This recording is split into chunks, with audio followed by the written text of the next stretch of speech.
Salut à tous les gars, c'est Anakin, j'espère que vous allez bien. Pour ma part, bon, je vous avoue, voilà, c'est un petit peu la dépression en ce moment, je vais pas forcément très bien. Encore plus avec cette vidéo, vraiment. Frérot, on est sur une tristesse commun. Bon, les amis, vous l'avez vu sur le titre, on y est, enfin, voilà, sur la vidéo montage PC. Je suis extrêmement content. Donc, dans cette vidéo, je vais monter pour la première fois de ma vie un PC. Pause, désolé de vous couper dans cette vidéo. Pour les personnes qui me connaissent pas, j'ai fait récemment une vidéo présentation de ma chaîne pour que vous puissiez savoir qui je suis et ce que je fais sur ma chaîne. Donc voilà, n'hésitez pas à aller voir cette vidéo et également à vous abonner avec la petite cloche, mettre le petit pouce bleu des familles et mettre un petit commentaire pour mon référencement. Ce serait quand même super sympa. Bref, on reprend la vidéo.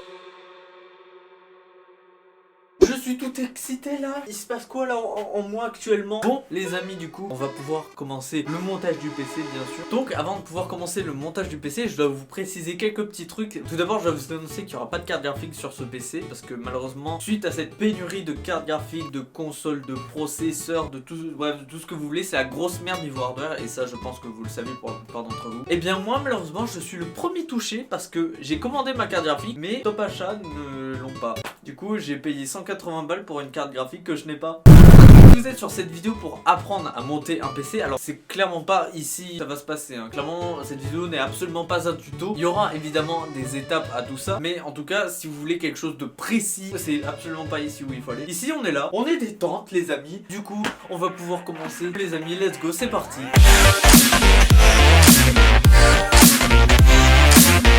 D'abord la première chose que je vais faire, c'est que je vais toucher du métal. Pourquoi? Donc il faut savoir que notre corps produit de l'électricité statique, et que donc si cette électricité statique se décharge en gros sur un de vos composants, votre carte mère, le processeur, la RAM, etc., et bien ça peut tout de suite la casser. C'est dommage de perdre 300 balles pour un truc qui peut être évité en 2 secondes.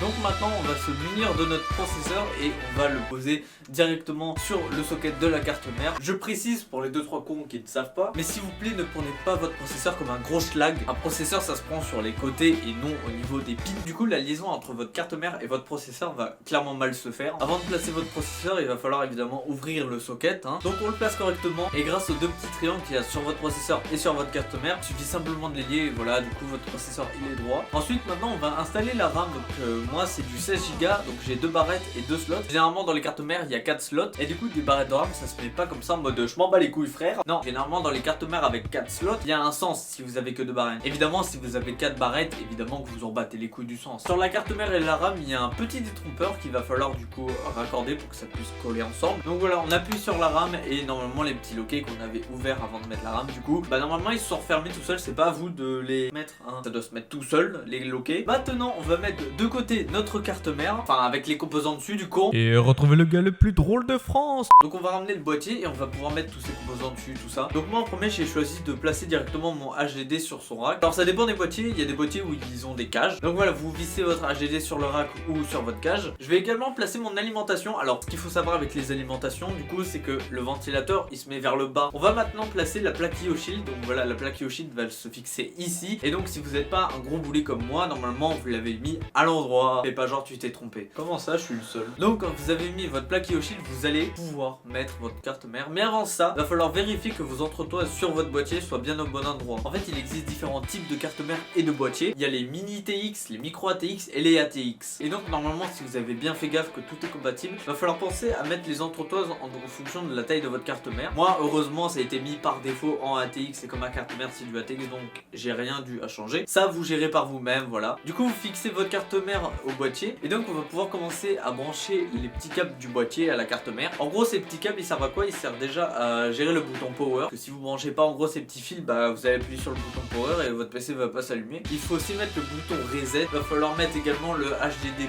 voilà, il y a plein de câbles. En vrai je vais être court sur celle-là parce que j'ai pris un temps fou à le faire. Ce truc c'est vraiment l'étape casse-couille du PC, vraiment il n'y a pas plus casse-couille que ça. Si votre boîtier possède des prises 3.0, va falloir du coup brancher à la carte mère la prise USB 3.0. Si votre boîtier a également du RGB comme moi et que vous avez par exemple une prise Molex, c'est le cas pour moi du coup, voilà, branchez la prise Molex à votre alimentation. Voilà, maintenant que ça c'est fait, on va pouvoir reprendre notre alimentation et on va commencer par brancher le câble pour le processeur et on va également mettre le câble pour alimenter la carte mère. On va prendre également nos câbles SATA et on va pouvoir brancher le HDD en SATA du coup, également mon mon SSD parce que moi j'ai un SSD. Ensuite, après que ça c'est fait, on va pouvoir brancher l'IO. Alors pour ma part, j'ai un petit water cooling, mais si vous avez un ventirad, c'est exactement le même procédé, hein, ne vous en faites pas. Mais avant de brancher l'IO, on va déposer une petite pâte thermique.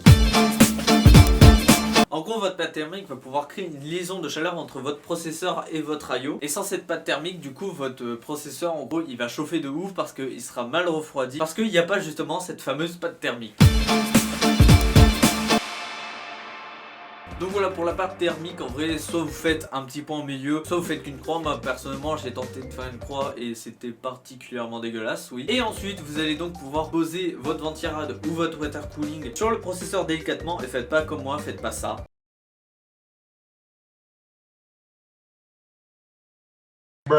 Ouais voilà, le but c'est quand même de pas en foutre partout comme moi. Donc avant de placer l'IO, ce qu'on va faire c'est qu'on va mettre également la backplate qui va se mettre à l'arrière de votre carte mère. Et c'est là-dessus du coup qu'on va pouvoir visser nos vis après pour pouvoir bien plaquer le processeur et l'IO. Donc du coup que ce soit ventirad ou water cooling, il faut visser en croix. Alors du coup à quoi ça sert de visser en croix? En gros c'est pour mieux étaler la pâte thermique sur le processeur. Quand vous vissez en croix du coup ça va bien étaler comme il faut la pâte thermique sur la surface du processeur et pas qu'il manque de la pâte thermique quelque part. Si vous avez maintenant un ventirad, c'est bon, l'étape est finie. Voilà, vous avez branché votre IO, vous êtes content. Mais du coup, ceux qui ont un water cooling, c'est pas encore tout à fait fini, vous l'aurez deviné du coup. Vous allez aussi devoir brancher le ventilateur sur votre radiateur et le radiateur sur votre boîtier. Alors, c'est où vous voulez, hein, du coup, le radiateur. Mais le but, c'est de faire rentrer l'air dans le radiateur pour pouvoir créer le froid, du coup, dans le liquide. Et donc, la dernière étape qui nous reste à faire, c'est de brancher les ventilateurs. Alors là, c'est différent. Personnellement, sur mes ventilateurs, j'ai un hub qui se branche en SATA. Quoi, SATA, je ne sais absolument pas, mais bon. Et on va visser les ventilateurs. Il y a un ventilateur qu'il faut absolument placer, c'est celui qui est à l'arrière du PC. Mettre un ventilateur à l'arrière de votre boîtier va en gros pouvoir extraire l'air chaud qui est produit avec vos composants, votre carte mère, votre RAM, tout ça. Pas stocker l'air chaud, l'air ambiant du PC, pour pouvoir laisser entrer l'air froid. Attention, faites gaffe parce que les ventilateurs, ça a un sens d'extraction d'air, de receveur d'air.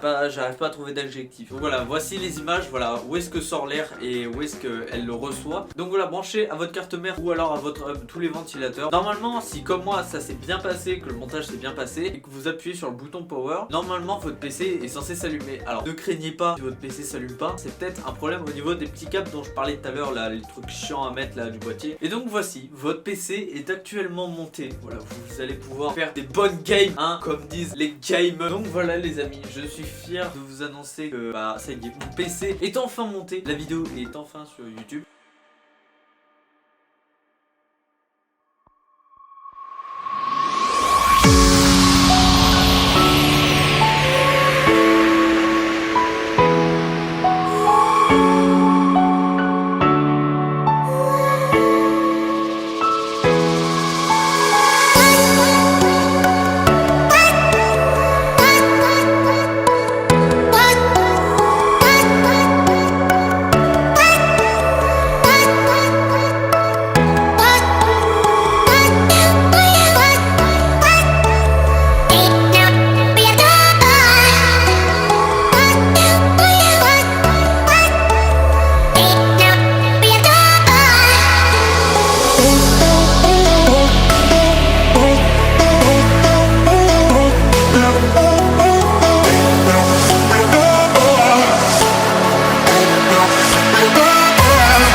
Donc voilà les gens, j'espère quand même que cette petite vidéo vous aura plu. N'hésitez pas à aller dans les commentaires, j'ai mis ma vidéo présentation que j'ai sortie il y a pas longtemps au moment où je tourne cette vidéo. Du coup les amis, voilà, n'hésitez pas à vous abonner à la chaîne, à mettre un petit commentaire pour le référencement, on n'oublie pas. Mettez également un petit pouce bleu, voilà, ça fait toujours plaisir bien sûr. Moi je vous dis à très vite pour une prochaine vidéo, salut!